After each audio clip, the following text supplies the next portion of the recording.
यदि आप भी बिहार बोर्ड मैट्रिक परीक्षा की तैयारी कर रहे हैं तो यह वीडियो आपके लिए बहुत ही महत्वपूर्ण होने वाला है और इस चैनल के माध्यम से आपको बिहार बोर्ड मैट्रिक परीक्षा की तैयारी करने के लिए बहुत ही आसानी होगा, क्योंकि यह चैनल बिल्कुल मैट्रिक व इंटर बोर्ड परीक्षा की तैयारी कराने के लिए बनाया गया है। और इस चैनल के माध्यम से हम आज लेकर आए हुए हैं आपको संस्कृत का वैसे VVI वस्तुनिष्ठ प्रश्न जो बिल्कुल मैट्रिक बोर्ड परीक्षा में पूछे जाने वाले हैं। तो चलिए, यदि चैनल पर नए हैं तो चैनल को सब्सक्राइब करके बेल आइकन को प्रेस कर दीजिए, क्योंकि यह चैनल आपके बोर्ड परीक्षा की तैयारी के लिए बहुत ही महत्वपूर्ण है।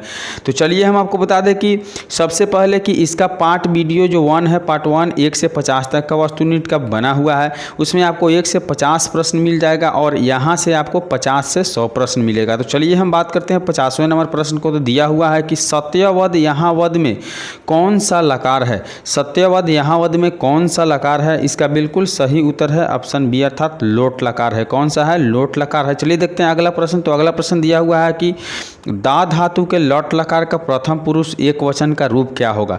दा धातु के लट लकार का प्रथम पुरुष का एक वचन रूप क्या होगा, इसका सही उत्तर है ददाती होगा। क्या होगा? ददाती होगा। चलिए देखते हैं अगले प्रश्न। तो अगले प्रश्न है कि तिष्ठति किस धातु का रूप है। तिष्ठति किस धातु का रूप है, इसका बिल्कुल सही उत्तर है आपका आस्था। आपको बता दें कि इसका जो पार्ट 1 वीडियो है, इसका लिंक डिस्क्रिप्शन में दे दिया जाएगा, तो आप वहां से जाकर पार्ट 1 देख सकते हैं और यहाँ से आपको 50 से 100 ऑब्जेक्टिव देखने को मिल जाएगा। तो चलिए देखते हैं अगला प्रश्न। तो अगला प्रश्न दिया हुआ है कि लंग लकार किस काल का बोधक है। लंग लकार किस काल का बोधक है, इसका बिल्कुल सही उत्तर है आपका भूतकाल का बोधक है। किस काल का बोधक है? तो भूतकाल का बोधक है। चलिए देखते हैं अगला प्रश्न दिया हुआ है कि नी उपसर्ग किस शब्द में है। नी उस उपसर्ग जो है किस शब्द में है, इसका बिल्कुल सही उत्तर है आपका नियम में। कौन सा है? नियम शब्द में नी उपसर्ग है। चलिए देखते हैं अगला प्रश्न। तो अगला प्रश्न दिया हुआ है कि प्रत्यक्ष शब्द में कौन उपसर्ग है।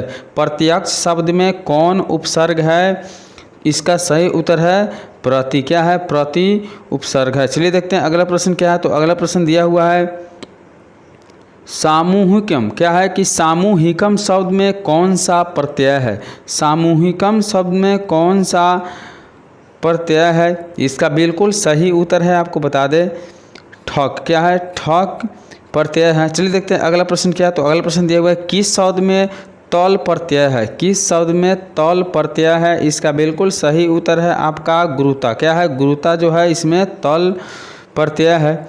चलिए देखते हैं अगला प्रश्न क्या है। तो अगला प्रश्न दिया हुआ है यहाँ लघु जोड़ तरफ से कौन सा शब्द बनेगा। लघु जोड़ तरफ से कौन सा शब्द बनेगा, इसका बिल्कुल सही उत्तर है लघुतरम। क्या बनेगा? लघुतरम बनेगा। चलिए देखते हैं अगला प्रश्न। एक एक प्रश्न महत्वपूर्ण है, वीडियो को अंत तक जरूर देखिएगा।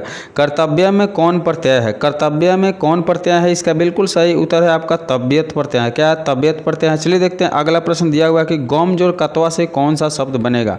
गम जोड़ कतवा से कौन सा शब्द बनेगा, इसका बिल्कुल सही उत्तर है आपका ऑप्शन बी अर्थात गतवा शब्द बनेगा। कौन सा शब्द बनेगा? गतवा शब्द बनेगा। चलिए देखते हैं अगला प्रश्न। तो अगला प्रश्न दिया हुआ है, आप लोग देख पा रहे हैं कि पाटलिपुत्र वैभव। क्या है? पाटलिपुत्र वैभव शब्द में कौन सा समास है। पाटलिपुत्रम वैभव शब्द में कौन सा समास है, इसका बिल्कुल सही उत्तर है आपका तत्पुरुष समास है। कौन सा समास है? तत्पुरुष समास है। चलिए देखते हैं अगला प्रश्न। तो अगला प्रश्न दिया हुआ है कि महानगरम का विग्रह क्या होगा। महानगरम का विग्रह क्या होगा, इसका बिल्कुल सही उत्तर है आपका महान जोड़ नगरम। क्या होगा? महान नगरम। चलिए देखते हैं अगला प्रश्न दिया हुआ है कि संख्या पूर्वोद्युगु सूत्र का उदाहरण कौन है। संख्या पूर्वोद्युगु सूत्र का उदाहरण कौन है, इसका बिल्कुल सही उत्तर है आपका पंचगु। क्या है? पंचगु। चलिए देखते हैं अगला प्रश्न क्या है। तो अगला प्रश्न दिया हुआ है कि माता पितरों में कौन सा समास है। माता पितरों में कौन सा समास है, इसका बिल्कुल सही उत्तर है आपका द्वंद्व समास है। कौन सा समास है? द्वंद्व समास है। चलिए देखते हैं अगला प्रश्न क्या है। दिया हुआ है कि विद्यापति राशित का विच्छेद क्या होगा। विद्यापति राशित का विच्छेद क्या होगा, इसका बिल्कुल सही उत्तर है आपका विद्यापति जोड़ आश्रिता। विद्यापति जोड़ आश्रिता। चलिए देखते हैं अगला प्रश्न क्या है। दिया हुआ है कि व्यंग्यात्मिका शब्द में कौन सा संधि है। व्यंग्यात्मिका शब्द में कौन सा संधि है, इसका बिल्कुल सही उत्तर है आपका व्यंजन संधि है। कौन सा संधि है? व्यंजन संधि है। चलिए देखते हैं अगला प्रश्न क्या दिया हुआ है। किस शब्द में व्यंजन संधि है। किस शब्द में व्यंजन संधि है, इसका बिल्कुल सही उत्तर है आपका पछादलसानम, क्या है? पछादलसानम। चलिए देखते हैं अगला प्रश्न क्या दिया हुआ है कि तत जोड़ मध्य से कौन सा शब्द बनेगा? तत जोड़ मध्य से कौन सा शब्द बनेगा? इसका बिल्कुल सही उत्तर है आपका ऑप्शन सी अर्थात तन्मध्य। कौन सा शब्द बनेगा? तन्मध्य शब्द बनेगा।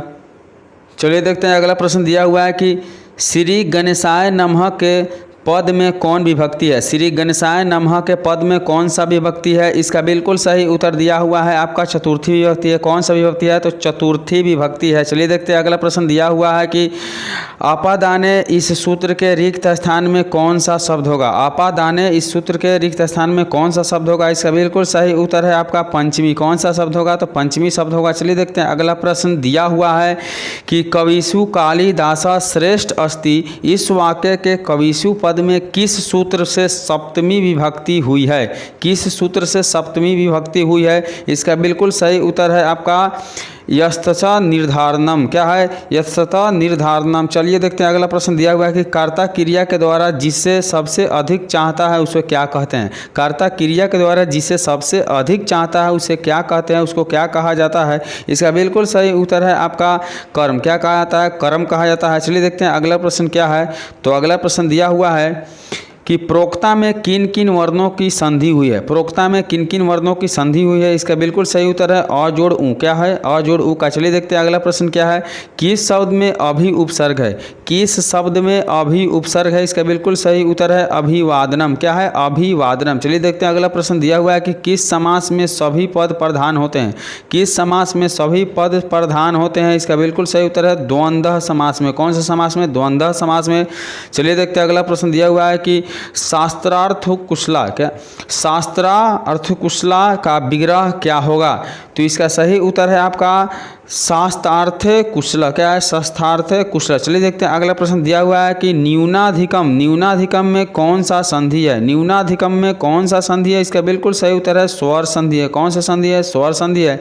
चलिए देखते हैं अगला प्रश्न दिया हुआ है कि त्योरिका, क्या है? त्योरिका का सही विच्छेद क्या होगा? त्योरिका के सही विच्छेद क्या होगा? इसका बिल्कुल सही उत्तर है त्योह जोड़ एका। त्योह जोड़ एका। चलिए देखते हैं अगला प्रश्न दिया हुआ है कि अ जोड़ ई के मेल से कौन सा नया वर्ग बनेगा?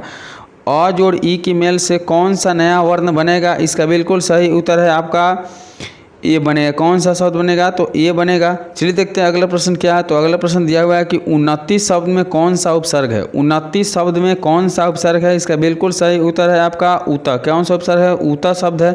चलिए देखते हैं अगला प्रश्न दिया हुआ है कि लंबम उदरम यस्य सह क समस्त पद क्या होगा? लंबम उदरम यस्य सह का समस्त पद क्या होगा? इसका बिल्कुल सही उत्तर है आपका लंबोदरम होगा। कौन सा होगा? लंबोदरह। चलिए देखते हैं अगला प्रश्न दिया हुआ है कि प्रति के योग में कौन विभक्ति होती है? प्रति के योग में कौन विभक्ति होती है? इसका बिल्कुल सही उत्तर है द्वितीय विभक्ति होती है। कौन सी विभक्ति होती है? तो द्वितीय विभक्ति होती है। चलिए देखते हैं अगला प्रश्न दिया हुआ है कि ऋषिभि में कौन विभक्ति है? ऋषिभि में कौन विभक्ति है? इसका बिल्कुल सही उत्तर होगा आपका तृतीय। कौन विभक्ति है? तो तृतीय विभक्ति है। चलिए देखते हैं अगला प्रश्न क्या है। तो अगला प्रश्न दिया हुआ है कि वद किस लकार का रूप है? वद किस लकार का रूप है?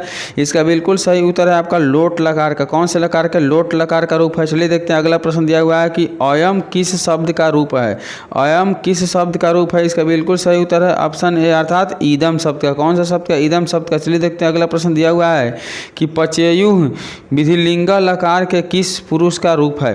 पचेयुः विधिलिंग लकार के किस पुरुष का रूप है? इसका बिल्कुल सही उत्तर है आपका प्रथम पुरुष का रूप है। कौन सा? प्रथम। चलिए देखते हैं अगला प्रश्न दिया हुआ है क्रिया के साथ किसका साक्षात संबंध होता है? क्रिया के साथ किसका साक्षात संबंध होता है? इसका बिल्कुल सही उत्तर है आपका कारक का। किसका होता है? कारक का। चलिए देखते हैं अगला प्रश्न दिया हुआ है कि अयम जटाभि तापसा प्रतीयता वाक्य के जटाभि पद में तृतीय विभक्ति किस रूप से है?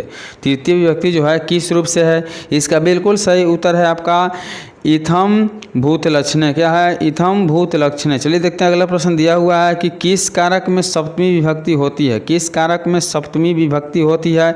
इसका बिल्कुल सही उत्तर है अधिकरण कारक में। अधिकरण कारक में। चलिए देखते हैं अगला प्रश्न क्या है।